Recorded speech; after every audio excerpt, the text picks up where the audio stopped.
Buen día, Edwin. Un saludo a toda la audiencia de Palabra por Palabra. Y bueno, hoy conversaremos un poco sobre la crisis latinoamericana y la situación.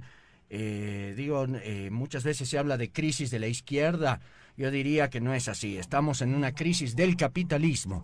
Es decir, si uno mira, por ejemplo, lo que viene sucediendo en el Brasil, que ya no es el Brasil de Dilma ni de Lula, sino que es el Brasil del juez Moro, de Temer. La crisis es tremenda, ya van casi, si no me equivoco, 4 paros generales que ha tenido ese coloso. Hace una semana y media en Brasil el Congreso brasilero aprobó 12 medidas de flexibilización laboral, llegando al extremo que incluso los trabajadores del campo se legalizarían condiciones en el nordeste brasilero de semiesclavitud laboral, ¿no? Entonces, y si uno mira lo que viene sucediendo en Perú, que no se puede decir que Pedro Pablo Kuczynski es un hombre de izquierda, es tremenda la crisis, ¿no? Acabamos de salir hace un día de una huelga general minera donde 45.000 trabajadores de la minería en Perú iniciaron el 19 de julio un paro. Ahora se suspendió para abrir porque el gobierno solicitó negociaciones, un congresista. Entonces, Edwin, yo corregiría, no estamos ante una crisis de la izquierda, estamos ante una crisis del capitalismo latinoamericano que golpea de diversa forma tanto a los gobiernos que se dicen de izquierda, como puede ser el de Venezuela, Ecuador, Bolivia, etcétera, pero que también está golpeando, y muy duro, a los gobiernos que se dicen liberales o democráticos, etcétera, como es Pedro Pablo Kuczynski en Perú, es Mauricio Macri en Argentina, donde los despidos se han multiplicado geométricamente, es el Temer de Brasil que acabo de mencionar, la Guyana francesa, que no se puede hablar, estamos hablando de nuestro continente, Claro. no se puede decir que es de izquierda, acaba de salir hace menos de un mes de un poderoso levantamiento popular, ¿no?, contra las medidas de ajuste que se vienen aplicando desde París. Entonces, yo corregiría, Edwin, estamos ante una soberana y tremenda crisis del modelo económico capitalista, de la sociedad capitalista. A ver, lo iremos analizando y debatiendo, ¿no? Porque es muy importante, evidentemente. A veces hay diferentes perspectivas que uno tiene con respecto a lo que pasa. Sabemos muy bien, por ejemplo, que todos los gobiernos que desde ya hace 10 años atrás justamente subieron con ese tinte político, con esa carátula, vamos a llamarlo, de izquierda, ¿no? ¿O cómo tú lo denominarías, Javo? ¿O qué gobiernos eran en ese momento? ¿Cómo han subido? Porque todos decían eran de izquierda, gobiernos socialistas, algunos populistas, etcétera. Se les daba diferentes tipos de concepción. Evidentemente hemos estado en un periodo, en un ciclo que a partir del desgaste de los gobiernos neoliberales y de su proyecto, emergieron importantes procesos de luchas sociales y en mediados y fines de los 90, ¿no?, de la década de los 90, que cuestionaron este modelo. El caso más emblemático fue nuestro país, con casi 4 o 5 levantamientos entre la Guerra del Agua, el levantamiento de octubre del 2003, el levantamiento Aymara de septiembre del 2000, el Febrero Negro, donde dejamos 35 muertos y más de 300 heridos. Bueno, es decir, en la Argentina el 2001, que volteó a Fernando de la Rúa, ¿no?, y abrió a partir de la devaluación un periodo de relativo crecimiento que fue aprovechado por los Kirchner, ¿no? Es decir, Néstor Kirchner y posteriormente Cristina Kirchner. Lo mismo tenemos en el caso brasilero, que de hecho el gobierno del PT, el primer gobierno del PT que surge con Lula, surge montándose después de un proceso de lucha importante y de movilización importante contra los procesos contra la corrupción que se había enquistado en todo el aparato estatal brasilero. No sé si recordarás, Edwin, el Claro. Fora Cardoso, ¿no? Fora FHC, Fora Fernando Henrique Cardoso. Bueno, entonces la década de los 90 fue importante porque los sectores populares cuestionaron ese modelo neoliberal que nos hizo gemir durante 20-25 años en todo el continente, ¿no?, y el consenso de Washington. El caso venezolano también fue muy llamativo, ¿no?, porque no sé si recordarás, lamentablemente el periodismo y el reformismo político y todo tiene muy corta memoria. Entonces todo el mundo se olvida de los más de 5.000 muertos que dejó Acción Democrática y COPEI en el gobierno de Caldera, si no me equivoco era Caldera, en el año 89, ¿no? Que el famoso Caracazo, Edwin, recordarás, donde la gente se moría de hambre, fue tremenda por la hiperinflación, y la población, los sectores populares se descolgaron de los cerros de Caracas, y se produce una oleada de saqueos que terminó con la intervención del ejército y un tendal, no 20 muertos, no 30, estamos hablando de 5.000 muertos, que dejó los garantes del régimen, del pacto del punto fijo que rigió Venezuela durante 40 años, desde los 60 hasta los 80. Entonces el chavismo no cayó del cielo como rayo en cielo sereno, sino que el chavismo es el resultado, en el caso venezolano, de esta confrontación, de esta tremenda necesidades sociales, y que bueno, logró capitalizar ese descontento. Entonces hoy a mí me sorprende porque la MUD, ¿no? la expresión opositora venezolana, que ahora charlaremos un poco, acaba de convocar un plebiscito el domingo pasado, que según informan sus resultados, sus propios resultados electorales, son 7 millones de votos comprobables, según informan, la famosa hora cero de la escalada que piensan hacer para voltear a Maduro. Hoy juegan de demócratas cuando todo el mundo se olvida que 15 años atrás o 17, 20 años atrás dejaron 5.000 muertos en las calles de Caracas. Bueno, vamos a un espacio comercial, Javo, y retornamos enseguida. 21 en el caso venezolano, el socialismo comunitario en el caso nuestro, la revolución ciudadana en el caso ecuatoriano, o un retorno a la vieja retórica nacionalista burguesa del peronismo en el caso de la Argentina, ¿no? Entonces, ¿cómo definir proyectos políticos y fenómenos sociales tan diversos, ¿no? Entonces, bueno, el periodismo lo definió como post-neoliberales, en una bolsa en que caían todos los gatos.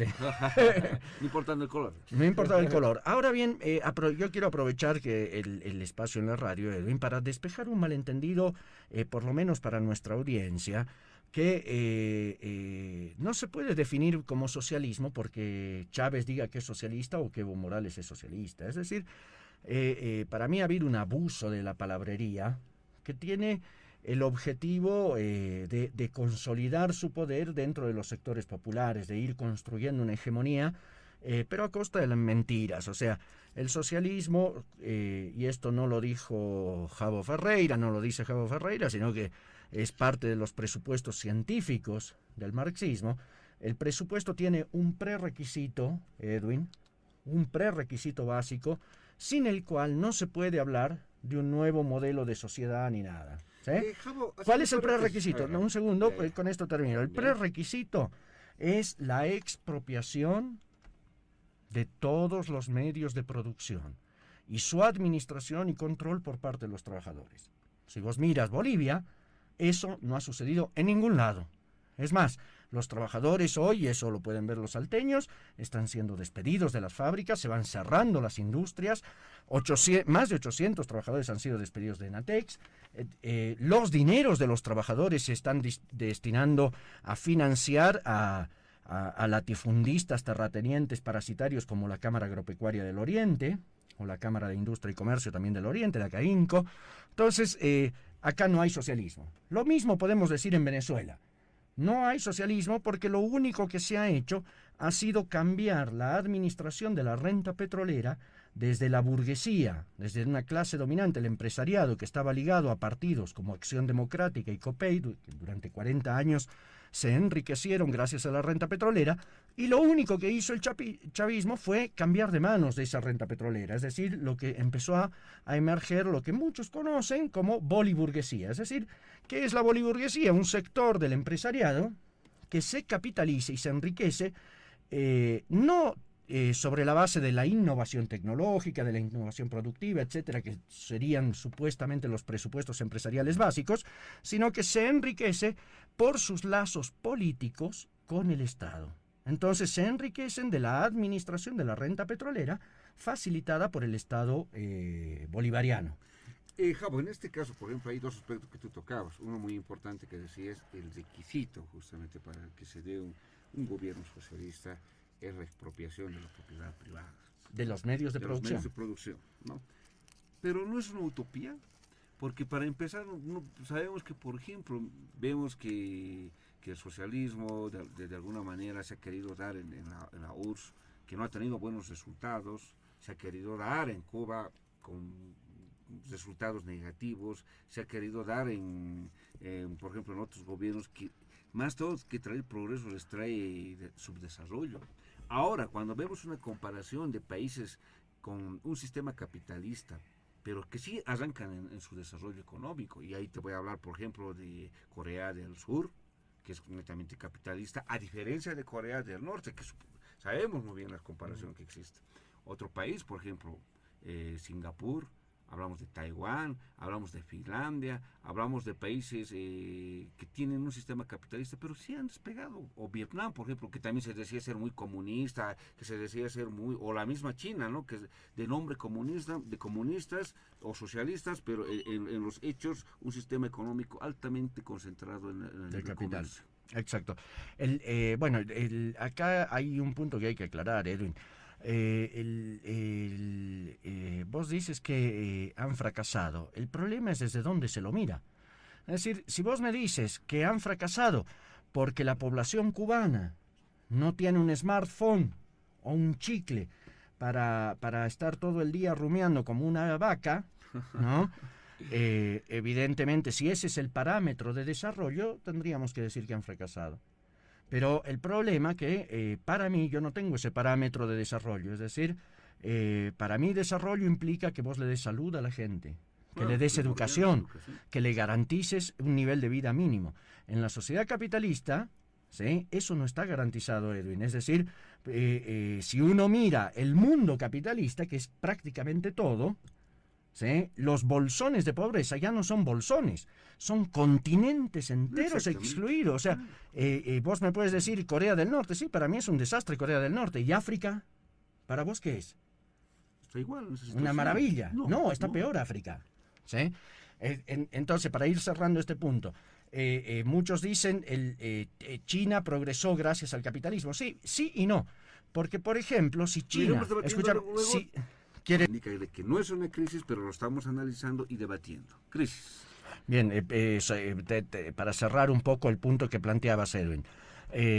Muchos hablan del fracaso del socialismo real, porque evidentemente lo que se hundió fue el proyecto de Stalin y compañía, ¿no? Es decir, un proyecto profundamente burocrático que, apoyándose en la nacionalización de los medios de producción, llevó a sus países a un enorme desarrollo. O sea, Edwin, no se puede decir que han fracasado. Es decir, Rusia era un país absolutamente atrasado y la Unión Soviética fue el primer país en mandar un ser humano al espacio, que fue Yuri Gagarin. O sea, el desarrollo tecnológico, el nivel de vida, la calidad de vida y todo de la sociedad, de una economía planificada, pese a ese control burocrático del estalinismo, fue tremendo. En China, por ejemplo, antes de la revolución que llevó al poder a Mao Zedong en 1948, los campesinos se morían tanto de hambre que muchas veces era una práctica común vender a sus hijas. Eso era capitalismo, Edwin. Entonces no podríamos hablar de capitalismo no, en China para ese tiempo. Sí, no, sí, 1948, ¿cómo que no? Estaban todas las factorías inglesas. Claro, sí, pero era una explotación como colonia. No era colonia. Claro, estaba el gobierno de Chiang Kai-shek, que fue el que armó Taiwán. Claro, pero no olvidemos que también, por ejemplo, cuando se daba la explotación del opio, era gracias a los ingleses que los tomaban como colonia. Por eso, pero eso es capitalismo. Es una colonia capitalista. Exacto. La diferencia es pero es como nosotros, somos una semicolonia capitalista. Venezuela es una semicolonia capitalista. México es una semicolonia capitalista.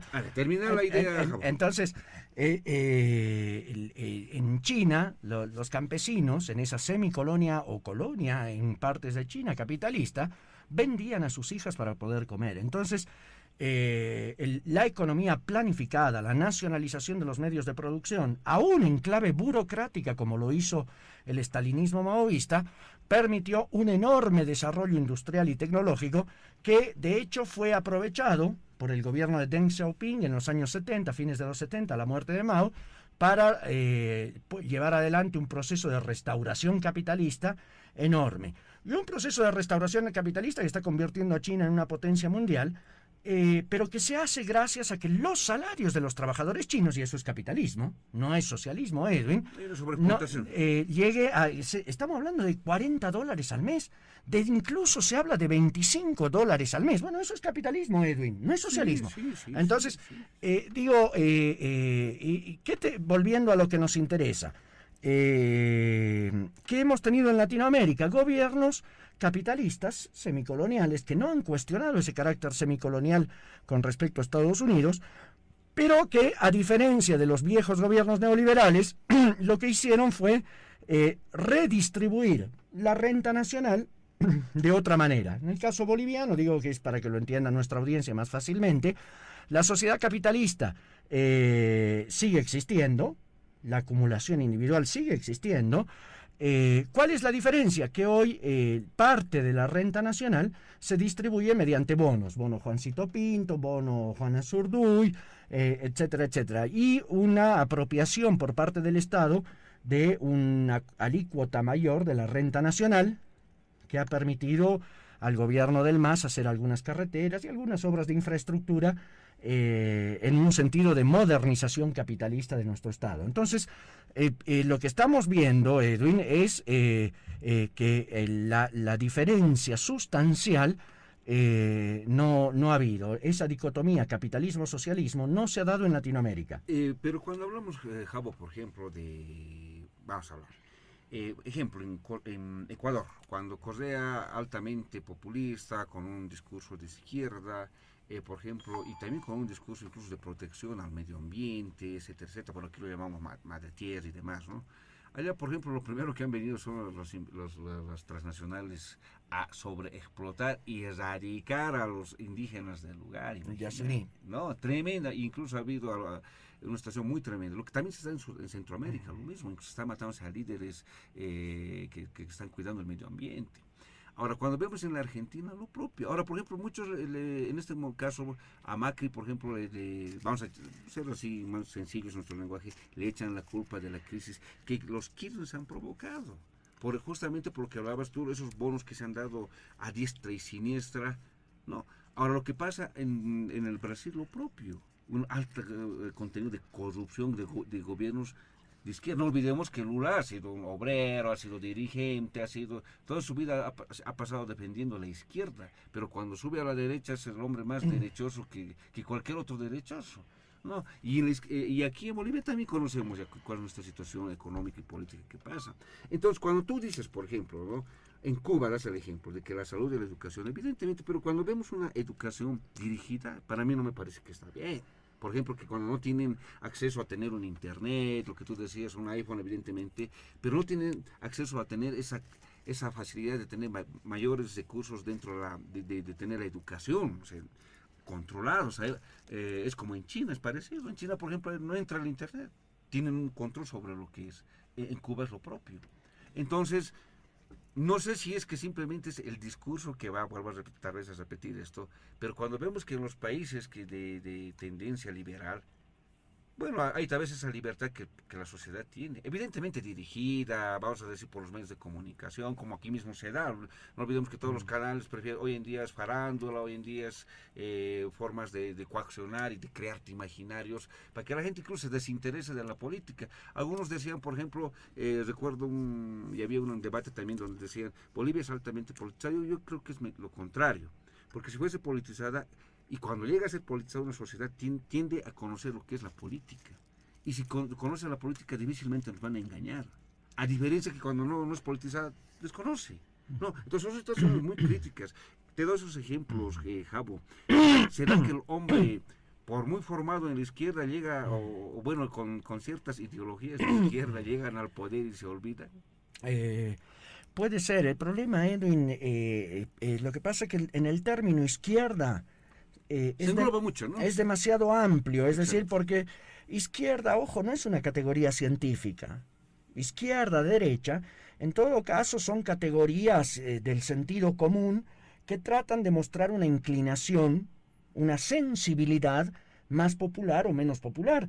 Pero hasta los fascistas tienen su ala izquierda, claro, ¿no? Claro. Que era, por ejemplo, en la Alemania nazi, la noche de los cuchillos largos, las huestes de Hitler terminaron asesinando a uno de los fundadores del partido nazi, que era Rom, ¿no? Que también estuvo acá en Bolivia en los años 30. Y terminaron asesinando a más de 100 dirigentes nazis, porque supuestamente lo consideraban a Rom como a la izquierda. Entonces, si uno mira dentro del MAS, hay un ala derecha y uno y un ala izquierda. Si uno mira el grupete de Doria Medina, debe haber un sector que se cree más de izquierda que otro. Entonces son categorías que no tienen límites precisos. Entonces es como el papel que aguanta todo. Cualquiera puede decirse de izquierda con toda impunidad. Entonces yo prefiero utilizar, Edwin, una categoría más precisa. Y porque el socialismo también ha sido muy usado para cualquier cosa. Y desusado. Y desusado también. Entonces, para mí tenemos que utilizar categorías más científicas.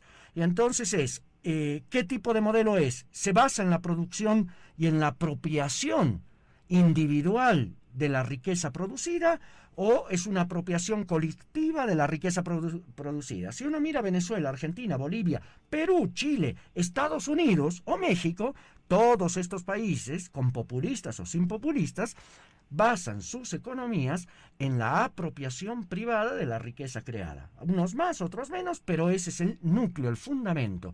Por lo tanto, aunque unos se digan de izquierda, otros se digan liberales, o otros se digan semimafiosos como Peña Nieto, no sé, todos son defensores con distintas armas, con distintas herramientas de la sociedad capitalista. Y te doy un ejemplo.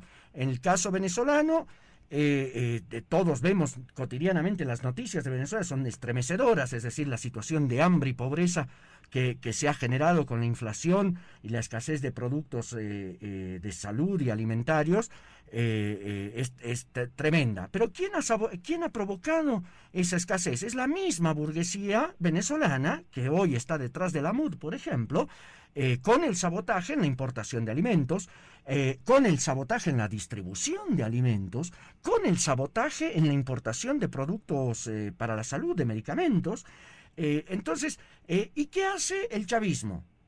Si fuera un verdadero gobierno revolucionario, el chavismo tendría: vos me saboteas la fábrica, te la expropio y se la doy a los trabajadores. Vos me saboteas la importación de alimentos, te expropio el capital y pasa a manos de los trabajadores. Bueno, eso no ha hecho el chavismo. El chavismo grita mucho, Maduro grita mucho, pero los negocios de los operadores burgueses de la MUD y de toda la derecha venezolana están intactos, Edwin. Entonces, yo la crítica que tengo a estos gobiernos, precisamente, es porque con una retórica socialista, con un lenguaje socialista, en realidad están echando agua fría sobre las energías de los sectores populares, ¿sí?, sobre la voluntad de cambio de los sectores populares, y están salvando una vez más a la sociedad capitalista, ensuciando las banderas del socialismo. Y acá tenemos un ejemplo. Vos me decías que Mauricio Macri está pagando lo que ha hecho Cristina Kirchner. Sí y no, hermano.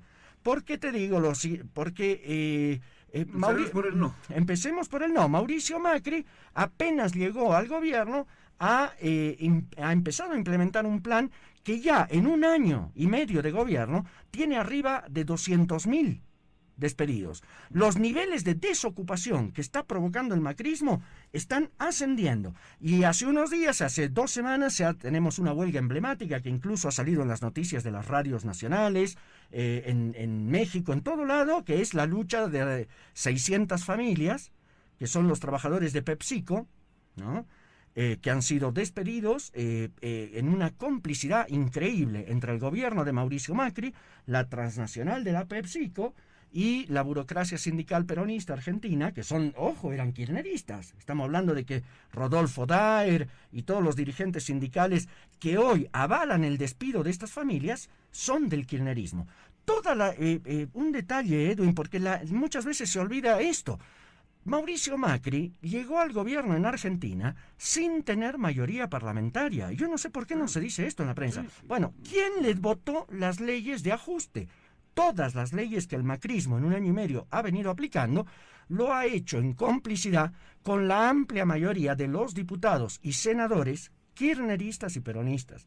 Entonces, no podemos, es como acá, tanto los empresarios despiden y el Ministerio de Trabajo avala el despido. ¿Me entiendes? Los ministerios piden, los empresarios piden plata y el gobierno les saca la plata a los trabajadores y se las da a los empresarios. Entonces resulta que los empresarios gritan ¿Crees mucho. que sea tanto así? Sí, Aquí, pero eso ha salido en los diarios. Pero, por ejemplo, te voy a dar un ejemplo. Recientemente, en esta semana salió una nota periodística de investigación con respecto a las empresas e indicaban que, por ejemplo, en 2006 se cerraba una empresa, o sea, en Bolivia estamos hablando de empresa o mini empresa, se cerraba cada 2 días, una. En el 2016. No, 2006. Pero estás hablando hace... Sí. Ahora, ¿no? Haciendo esa contextualidad de ese tiempo, ahora bien. es 20 empresas por día. Exacto. Entonces, no sería tanto...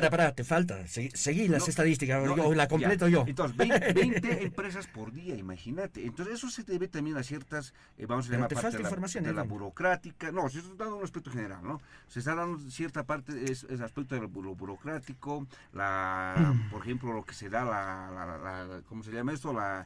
Los impuestos que se están pagando, que no se está dando tampoco hay un despegue económico de Bolivia. No olvidemos que no tenemos mercados afuera, las pocas empresas que teníamos, las mejores se han cerrado. Entonces hay situaciones que tampoco el gobierno es tan, vamos a llamarlo, tan dócil de dar al empresario, porque si fuese así tampoco se cerrarían las empresas, Javo. Por eso es que la interrogante. Por eso te decía, te falta la información. A ver. Porque en el 2006, como dijiste, se cerraban 2 empresas. 2 empresas por día. Por día, ahora se cierran 20. Bueno, en el 2006 se cerraban 2 y se abría una. Yeah. Se abrían 3. Es decir, tenías una a favor. Hoy se cierran 20, pero se abren 40, Edwin. Pero irregulares. No importa, se abren 40. Te voy a dar un dato que no lo dice ni Javo Ferreira, ni lo dice el MAS. Bueno, lo dirá el MAS también. Porque los empresarios están con el gobierno. Y te doy el ejemplo. El año 2006, según las estadísticas, no de la LORSI, no de Izquierda Diario, sino de la Cámara de Industria, ¿sí? Y de los Fabriles, el nivel industrial creció, lo dice el jefe de los empresarios, 4,7%, Edwin. Durante todo... creció. ¿Económicamente? No, creció la industrialización, se han abierto más industrias. Se cerraron, el año 2016, se cerraron 5.000 empresas, aproximadamente. ¿Sí? Pero las que se abrieron fueron arriba de 7.000. Y eso no lo digo yo, está en las noticias. O sea, porque ¿qué pasa? Ahí viene el punto. Ojo, yo no estoy defendiendo este gobierno, estoy poniendo en evidencia de que este es un gobierno de los empresarios, con lenguaje socialista. Si no, nos explica por qué las leyes que aplicaron durante 25 años los neoliberales no han sido derogadas. Estatuto del Funcionario Público que violenta derechos laborales. Las famosas consultorías que permiten evadir derechos laborales en todas la prohibición de sindicatos en empresas y en reparticiones estatales. Son todas, Edwin, medidas neoliberales, no socialistas. Y el gobierno las ha respetado. Y no solo que las ha respetado, las ha endurecido.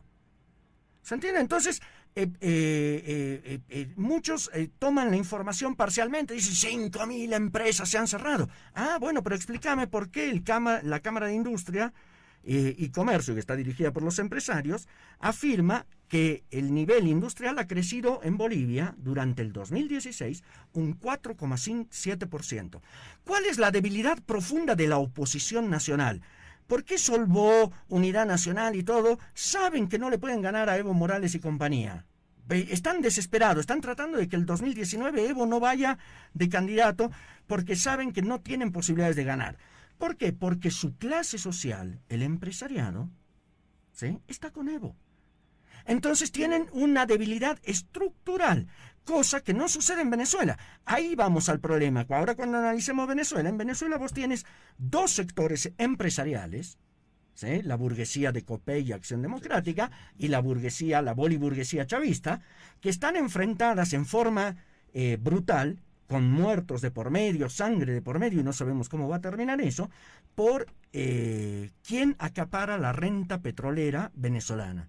¿Sí? Esa situación no sucede en Bolivia. En Bolivia, el empresariado, que le tenía mucha desconfianza a Evo Morales durante el año 2005, 2006, 2007, se dio cuenta de que este es un gobierno de charlatanes. Es un gobierno que se puede comprar. Es un gobierno que se puede instrumentalizar. Y entonces hoy, y de ahí viene la fuerza tremenda de Evo Morales. Porque ¿qué me vas a decir? ¿Que está débil, como dicen algunos ridículos? No está débil. Tiene el 50% de la población. Y el otro 50%... No, tampoco se y el otro 50% hay que dividirlo entre todos los que somos opositores, de derecha, de izquierda, pero etcétera, más allá, etcétera. Javo, de la estadística, ¿no? La estadística te puede dar una referencia, pero no es exacto. No, ahora, otro aspecto. Por ejemplo, cuando hablamos del declive que está existiendo en los diferentes gobiernos, y en el caso también nuestro, da que a veces, por ejemplo, tú hablabas de un 4%.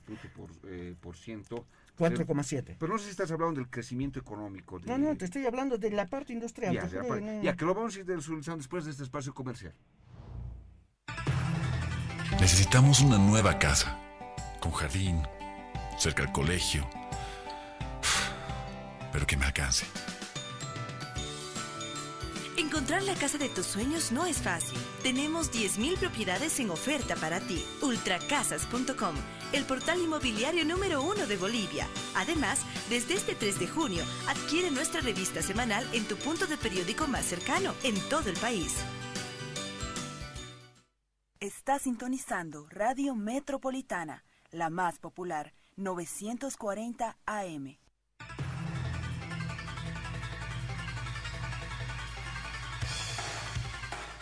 Retornamos con su programa Palabra por Palabra, haciendo un breve análisis sobre lo que está pasando en Latinoamérica, con las crisis que han habido de estos gobiernos de corte de izquierda, y vamos a también hacer un pequeño análisis sobre lo que está pasando en cada país. Bueno, ya hemos pasado por Argentina, de paso por Cuba, haciendo un breve resumen, porque por medios no se puede hacer. Javo, estábamos hablando sobre el crecimiento de los países.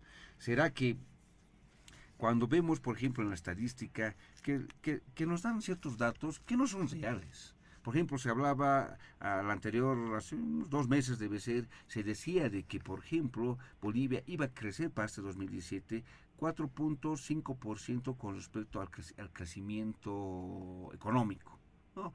Y todos decían, es plaudible. Pero ¿qué es lo que está pasando en los hechos reales? No olvidemos que, por ejemplo, hoy en día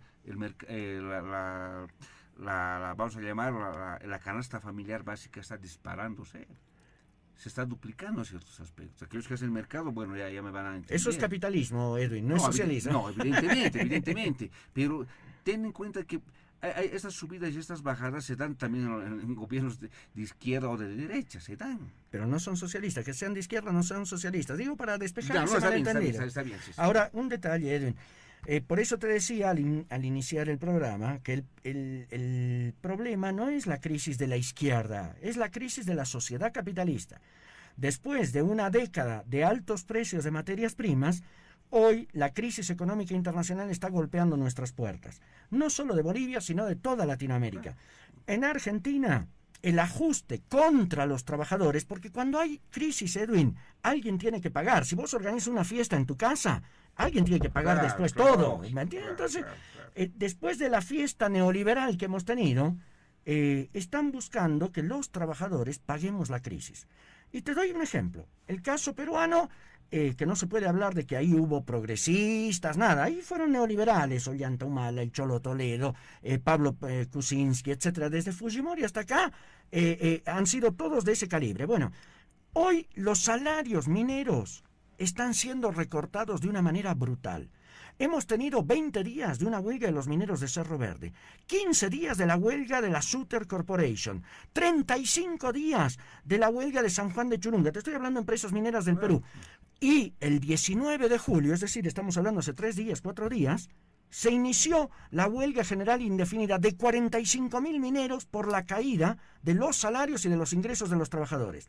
Eso no es socialismo, Edwin, eso es crisis del capitalismo. Hoy la huelga se ha suspendido porque se han abierto negociaciones, pero te estoy dando ese ejemplo. Vamos a la Argentina, te decía al principio, en Argentina los Kirchner y compañía jamás dijeron que eran socialistas.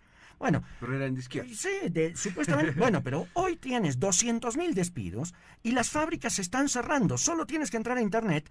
La lucha de Pepsi, por ejemplo, Macri, esto lo dice Clarín, Clarín, vos sabes que era enemigo de los Kirchner, Sí. se pelearon tremendamente, fue socio de Macri. Bueno, Clarín dijo, la lucha de los trabajadores de PepsiCo impidió el lanzamiento del plan de ajuste de Mauricio Macri antes de las elecciones. ¿Me entiendes? Es decir, hoy Mauricio Macri, con la colaboración de los Kirchner, están queriendo hacerle pagar la crisis a los trabajadores. Afortunadamente, los trabajadores han tomado la empresa, han resistido y han impedido que ese plan de ajuste siga aplicándose. Evidentemente, volverán, habrá conflicto, etc.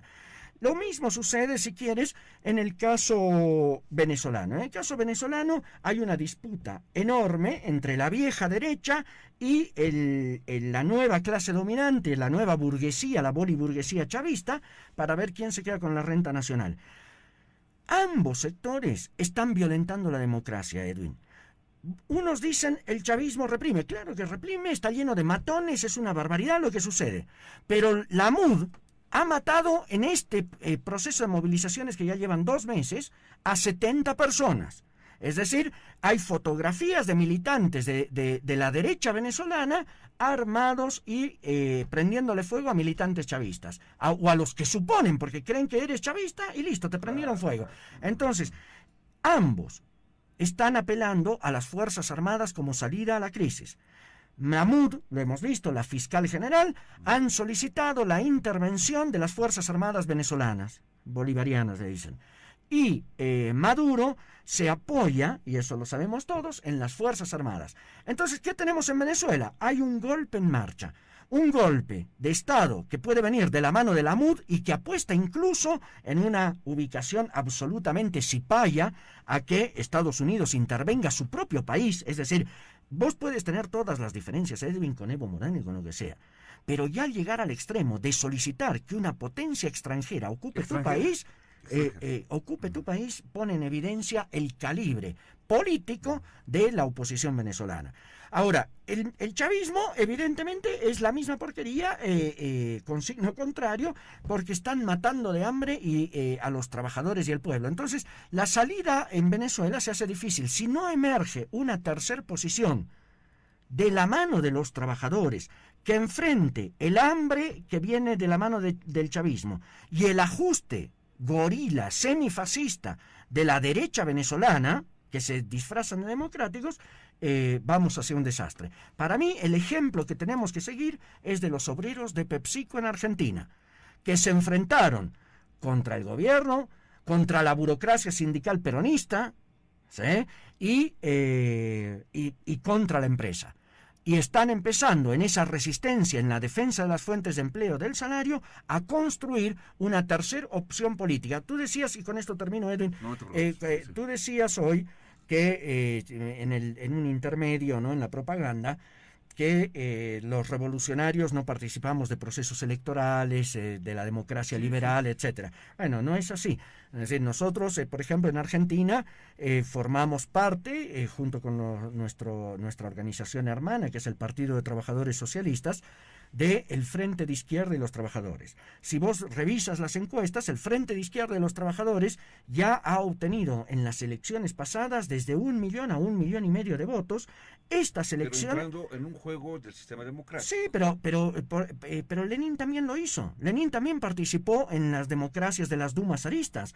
Y Trotsky recomendaba participar en las elecciones francesas en 1934. Entonces, no todo el capitalismo es malo, ¿no?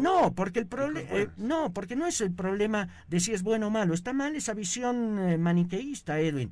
Es decir, el capitalismo es el que engendra sus propias contradicciones.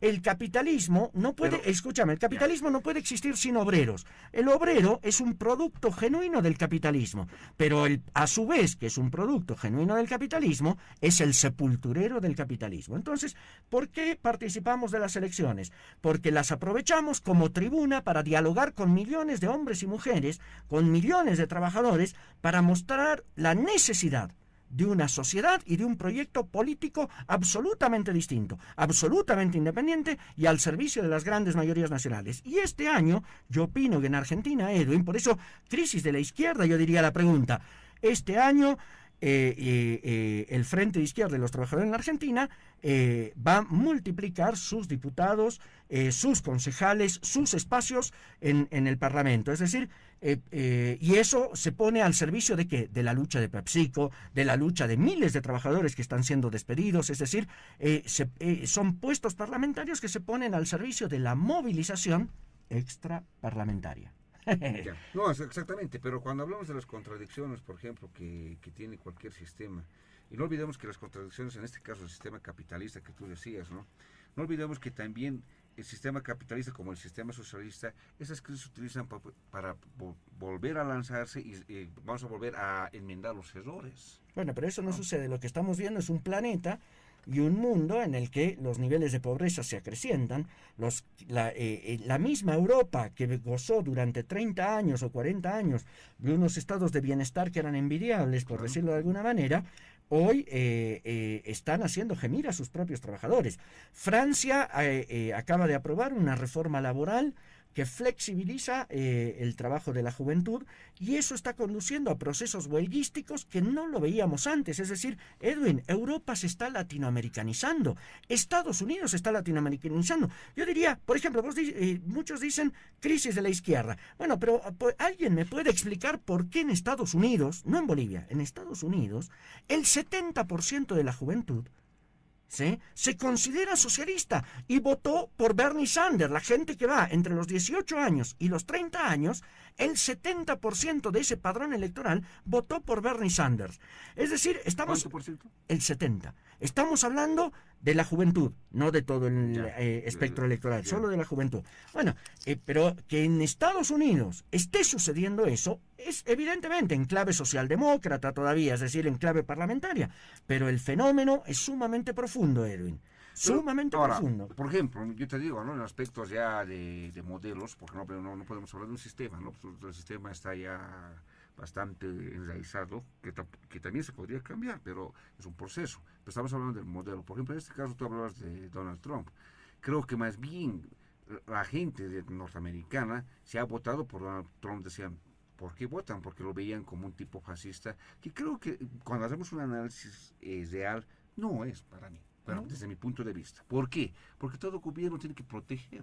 Y puede ser que Estados Unidos aparezca altamente liberal, pero en el fondo en su economía es bastante proteccionista, ¿no? Entonces mucha gente, por ejemplo, y lo que ha pasado también en Europa, no olvidemos que España, por ejemplo, gracias a un factor que ha sido para que entre en crisis, también ha sido nomás los inmigrantes. Y hay que hacer las cosas como son, hermano. No podemos cesarnos el ojo y decir, bueno, pues aquí los inmigrantes, que te digo, es una necesidad, porque hay una crisis en los respectivos países, sí, evidentemente, pero tienden a crear crisis, hermanas. Ese es un error, Edwin. O sea, la crisis en España fue la burbuja inmobiliaria. No, te dije uno de los factores. Sí, pero no, te dije pero ni siquiera. No, eso al revés, es propaganda de la derecha para justificar más ajuste, más flexibilización laboral. Es el mismo ataque que hace la derecha argentina, Mauricio Macri, contra los bolivianos. Es decir, la famosa Vidal, la gobernadora de la provincia de Buenos Aires, fue descubierta hace años, ya en el periodo kirchnerista, como una esclavista de bolivianos. Es decir, tenía talleres en las localidades de Liniers explotando bolivianos. Y después, que se enriquecen con los bolivianos porque tienen salarios menores, porque no son legales, después en el atril público, dicen los inmigrantes nos perjudican, pero bien que te llenaste de plata con los inmigrantes. Entonces, se utiliza. Bueno, pero es la clase dominante. Claro. Es la clase dominante, Edwin, que no es ni evo moralista, que no es chavista, que no es kirchnerista, sino es una clase dominante que también es macrista, es liberal, ¿se entiende? Son los demócratas. Entonces, detalle. Primera cuestión, la crisis en España fue el resultado de la crisis del Lehman Brothers y una burbuja inmobiliaria. ¿Quiénes hicieron la burbuja inmobiliaria? Los inmigrantes, los somalíes, ¿no? Lo hicieron grandes empresarios españoles, grandes empresarios norteamericanos. Entonces, volvamos al problema Donald Trump. Donald Trump está ahí gracias a los demócratas. Es decir, si vos recuerdas la elección de 2002 de Bush y Al Gore, se peleó voto a voto y todo el mundo dijo que hubo un fraude en Florida, porque los demócratas habían impugnado, no sé si recuerdas, Edwin, sí. cuando le robaron la presidencia a ecologista Al Gore, demócrata, este empresario de la ecología, ¿no?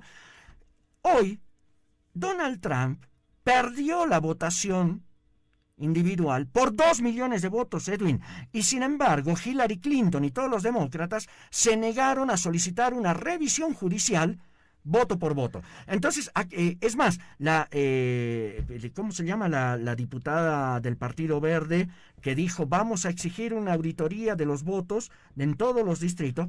Y Hillary Clinton la desmintió. Entonces, ¿qué quiero señalar con esto? Que las clases dominantes, Edwin, se pelean mucho en la medida en que los trabajadores están quietos.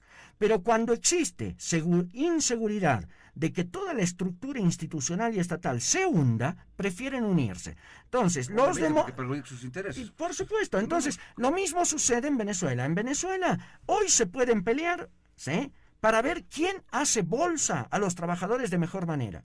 En Brasil lo mismo. En Brasil vos me vas a decir la corrupción de Lula, etcétera, etcétera, que encima, ojo, a Dilma no la sacaron por corrupción. Ahí hay un fraude periodístico permanentemente. La sacaron por no decir cuál era el déficit fiscal real y cómo disfrazó ese déficit fiscal. Entonces, por eso fue, sí, por eso, pero fue un golpe de Estado. ¿Fue un golpe de Estado para qué? Para limpiar. Si a Temer acaban de mostrar casos de corrupción peores que los de Dilma y no lo están sacando. Entonces, ¿qué es cuál era la función del golpe de Estado? Son los intereses. La función del golpe de Estado, Edwin, era poder aplicar las 12 medidas que el Parlamento brasilero acaba de aplicar y que legalizan la sobreexplotación laboral. En el caso del Nordeste brasilero, una de las medidas, te la voy a mandar por mail para que la puedas revisar, legaliza la semiesclavitud en el campo. Entonces, ¿cuál es la crisis? Yo opino que los trabajadores, el pueblo, los campesinos, hoy tienen más crisis que antes, no menos. Un aspecto importante que quiero no pasar de largo es justamente lo que hablabas entre los republicanos y los demócratas en Estados Unidos. Más allá de los apasionamientos, tenemos que tener en cuenta que los demócratas y los republicanos son lo mismo. ¿Sí? Porque quienes ponen gobiernos... Como Macri y Cristina. Como manejan... Ahí quienes son los empresarios, las transnacionales. Sí, puede haber, por ejemplo, un ejemplo te voy a dar. Cuando subió Obama, todos decían por el ser un hombre de color, por tener un origen africano, etcétera, etcétera, va a haber cambios, decían. Y muchas veces aquí lo habíamos debatido y decíamos, no va a haber cambios. ¿Por qué? Porque quienes ponen justamente a estos gobiernos son las transnacionales empresariales, aquellos que no tienen bandera, pero que sí manejan el poder económico. Entonces es la misma cosa. Exacto. Entonces lo que simplemente aquí nos hacen ver, sí, de que están peleando supuestamente entre demócratas, nos hacen querer ver una democracia formal, que en la realidad no se da. Porque todo lo que se juega aquí, Javo, son intereses. Exacto. Son intereses de dominio, puedes llamarlo, intereses económicos. Tenemos pleno acuerdo. No, ahí. Entonces, cuando, por ejemplo, muchas veces vemos, no, se están peleando, están aquí peleando los republicanos que los demócratas, es un juego que nos hacen creer a todos. Esto parece la universidad, ¿no? Es decir, claro. En la universidad, viste que uno ve camarillas que se pelean, ¿no? Y se pelean de manera recontra rabiosa. Pero resulta que ambas camarillas en la universidad, y vos has estudiado ahí, lo conocemos, violentan la democracia universitaria por sus propios intereses, ¿no? Entonces, el que es opositor de pronto se transforma en demócrata, pero apenas llegó ahí arriba, empieza a repartir las cargas académicas, las cargas a sus amigos, a los familiares, a los cuates. Y entonces, claro, pero ¿quién es el gran pato de la boda en esta ecuación perversa?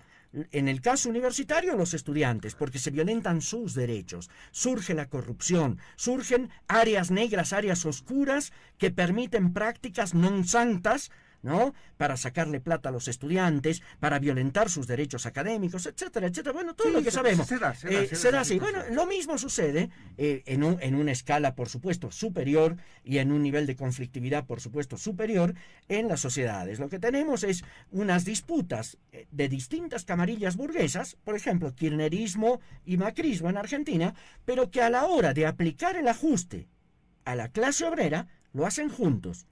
¿Se entiende? Lo mismo lo vemos en Venezuela. En Venezuela vemos muertos, vemos violencia, etcétera, pero ambos están peleándose para ver cómo hacer gemir aún más a los trabajadores y al pueblo. Y lo vemos en Brasil. En Brasil le dieron un golpe de Estado a Dilma Rousseff, un golpe judicial, con el objetivo de aplicar un plan de ajuste que Dilma Rousseff ya lo venía aplicando. Es decir, lo que no dice el periodismo, Edwin, es que hasta que Dilma cayó, en un año de crisis capitalista brasilera, de recesión técnica, ya se habían producido más de 1 millón de despidos y pérdidas de fuentes de empleo. Y nadie dice eso. Lo que hizo el gobierno de Temer es acelerar el ajuste, es agravar el ajuste y hacerlo de un solo trago, como se dice, seco. Pero en última instancia, el gran perdedor de esta ecuación perversa entre distintas camarillas de la clase dominante son los trabajadores y el pueblo. Ese es el gran drama. Pero ahora, a ver, cuando por ejemplo tú no lo llamas crisis de la izquierda, ¿cómo lo llamarías a la situación que está pasando en Latinoamérica? Te lo dije, es una profunda crisis del capitalismo semicolonial latinoamericano, que tiene manifestaciones distintas dependiendo de la orientación política de los gobiernos. Por ejemplo, los gobiernos que se dicen liberales o democráticos, estilo Pedro Pablo Kuczynski en Perú, Macri en Argentina, Temer en Brasil o Bachelet en Chile, por ejemplo, por decir algunos, son gente que opina que el ajuste hay que hacerlo de golpe, que a los trabajadores hay que, la única forma de salir de la crisis capitalista es terapia de shock. Entonces, ¡pum!, dejamos 1 millón en la calle, bajamos los salarios de golpe, y entonces, lo que nos hicieron en el año 86, en un sentido. Y para los otros, la forma de salir del capitalismo es aplicar las mismas medidas, pero con vaselina. ¿Se entiende? Es decir, de a poco, en cuotas, etcétera, pero llegar al mismo resultado. Por eso, se pelean mucho, pero cuando surge la lucha obrera, como sucedió con PepsiCo en Argentina, o como sucede, por ejemplo, con la huelga minera en Perú, ahí sus diferencias desaparecen. Ahí son todos uno. ¿Se entiende? Y lo ves en Argentina. Mauricio Macri no es kirchnerista. La multinacional no es kirchnerista. Rodolfo Daer, es decir, el dirigente del sindicato, que se negó a llamar a la huelga, es kirchnerista, es peronista. Y todos los tres juntos se armaron una cruzada contra las 600 familias de trabajadores de PepsiCo, dejándolos en la calle. Entonces, esa es la ecuación, Edwin. Solo quería cerrar la idea que en esta pelea interburguesa, por ejemplo, en el caso argentino, entre Macri y el kirchnerismo, está emergiendo una tercera opción. Una tercera opción de los trabajadores, de las mujeres, de la lucha en las calles. Y es el Frente de Izquierda y los Trabajadores, que está compuesto por 3 partidos, ¿no? Uno de los cuales es el Partido de Trabajadores por el Socialista, que es la organización hermana nuestra. Yeah. En Bolivia hemos tenido una experiencia fallida, lamentablemente, que fue el intento por parte de los mineros de Huanuni, en ese momento dirigía Ronald Colque, junto con la Universidad Nacional Siglo XX, que yo estaba trabajando en ese momento ahí, de impulsar las resoluciones del Congreso de la COP que hablaban del Partido de los Trabajadores. El Partido de los Trabajadores emerge como una tercera alternativa contra la vieja derecha de Unidad Nacional, de los demócratas del Oriente, de Solvó, y contra la nueva derecha, por decirlo de una manera, del movimiento al socialismo, ¿no?, que viene ajustando, emergía el Partido de los Trabajadores. Fuimos derrotados por la traición de dirigentes sindicales venales, como Trujillo, Miguel Pérez, etcétera, etcétera. Pero, en Latinoamérica está empezando a pujar, en forma embrionaria, todavía no es grande, pero está empezando a pujar una tercera alternativa. Los mineros peruanos también están discutiendo la posibilidad de un partido de trabajadores. En Argentina se está discutiendo la posibilidad de un partido de trabajadores, además del Frente de Izquierda. Entonces, ojo, Edwin. ¿Con ideología socialista?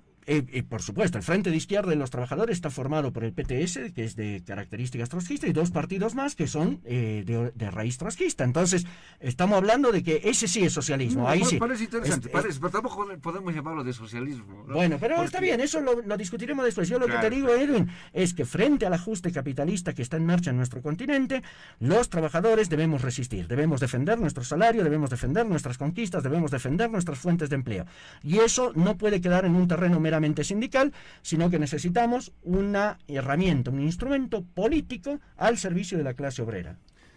Cuando hablamos de, por ejemplo, evidentemente que la gran mayoría, vamos a llamar la gran población, lo macro, es el pueblo, ¿no? El pueblo obrero que tiende a justamente a sufrir estas penurias que también habrá bajado, que es que son ciertas, la explotación, la sobreexplotación que existe de grupos de poder en este momento, es muy cierto, no podemos negar, pero también no olvidemos que cuando hablamos de los líderes que utilizan a estos grupos, a estas organizaciones, en este caso obreros, utilizan para poder subir al poder. Eso es lo que ese desencanto que hemos tenido, Javo, por ejemplo, en Latinoamérica, y creo que nos ha pasado a todos, ¿no? Porque decíamos, esos nuevos vientos de cambios, llamábamos vientos de cambios que se estaba dando en Latinoamérica, parecía muy sonoro, muy positivo para todos, porque decíamos, primero, hay una integración de Latinoamérica con estos gobiernos, primero. Segundo, va a haber cambios positivos, porque no olvidemos que habían líderes, por ejemplo, como en el caso nuestro, que líderes de tan humildes que decíamos, esos son tal vez las de reserva moral, decíamos, ¿no? Que va a haber cambios positivos, o en el caso de Paraguay lo mismo, un hombre de clase media, con profesión, con formación académica, que también lo va a dar, o en el Brasil, ¿no? Un hombre de origen obrero, líder dirigente de obreros, va a dar esos cambios. En Kirchner, como tú lo decías, no tanto, pero sí se daba ese margen también de esos acuerdos, pero que a la final nos fueron quitando las ganas, nos fueron desanimando, nos dejaron, como se dice, con no querer saber más del socialismo ni de la izquierda. Evidentemente estamos englobándolo, evidentemente, ¿no? Pero no queremos saber nada de izquierda, ni de indigenismo, ni de indianismo, ni nada, ¿no? Queremos ver lo que pasa para nuestra sociedad. Es decir, en resumen, lo que le importa a la sociedad es tener el estómago lleno, Japón, más allá de las ideologías. Bueno, acá vamos a un problema, porque si realmente ese es el patrón, entonces, no es el patrón, no es digo, Edwin, la gran mayoría. Si vos llevas hasta el final tus conclusiones, tendrías que decir que entonces, salvo Venezuela, que hay una crisis que incluso hay que ver a quién se la atribuye, en los países en donde están todavía los post-neoliberales, estamos mejor. Es decir, si vos miras hoy Brasil, están peor que cuando estaba Dilma. Si vos miras lo que está sucediendo en Argentina hoy, y eso se va a manifestar en las elecciones ahora en las primarias en agosto y en octubre, están peor que cuando estaba Cristina Kirchner. La población está muriendo de hambre de una manera espantosa, Edwin. Entonces, tenemos que tener una mirada amplia de lo que viene sucediendo. Por eso yo digo, no es la crisis de la izquierda latinoamericana, es la crisis del capitalismo latinoamericano y mundial. Y esa crisis del capitalismo está provocando disputas, está provocando enfrentamientos, está provocando violencia, pero también está provocando y está sembrando las condiciones para que emerja la posibilidad de una alternativa política verdaderamente socialista, verdaderamente revolucionaria, verdaderamente independiente. Pero cuando hablamos, por ejemplo, evidentemente, Javo, ya para terminar el programa, sabemos que todos quieren pues que en una sociedad de alguna manera haya las condiciones de igualdad, ¿no? Las condiciones, me refiero. Que exista un pleno derecho y obligaciones de todos de la sociedad.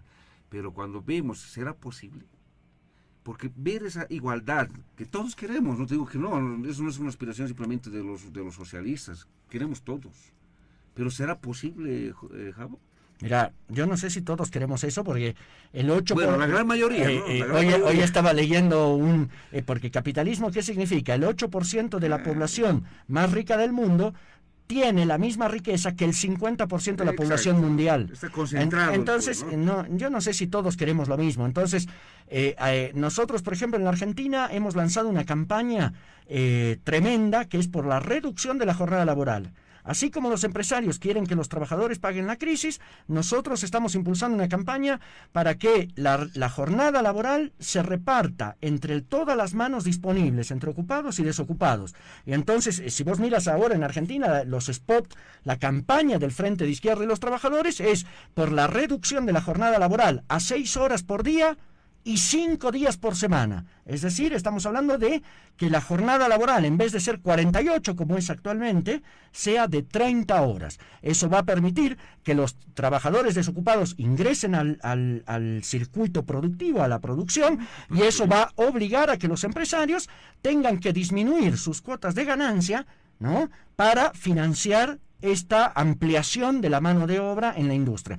Digo, socialismo, Edwin, no sé si significa igualdad, eso lo podemos discutir en una sesión ideológica, pero ir hacia el socialismo significa empezar a defender los derechos de los trabajadores y obligar a los empresarios a que corran con los costos, ¿sí?, sociales que hace falta, ¿no?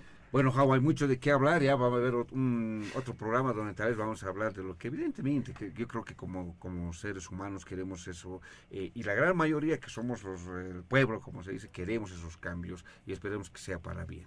Bueno, ha sido un gusto el hablar contigo, el conversar, el dialogar contigo y también el informar a nuestra sociedad con respecto a lo que está pasando en Latinoamérica y en cada región y en cada país de nuestra querida Latinoamérica, lastimosamente con cambios muy fuertes con respecto a lo que es la política. Tu despedida.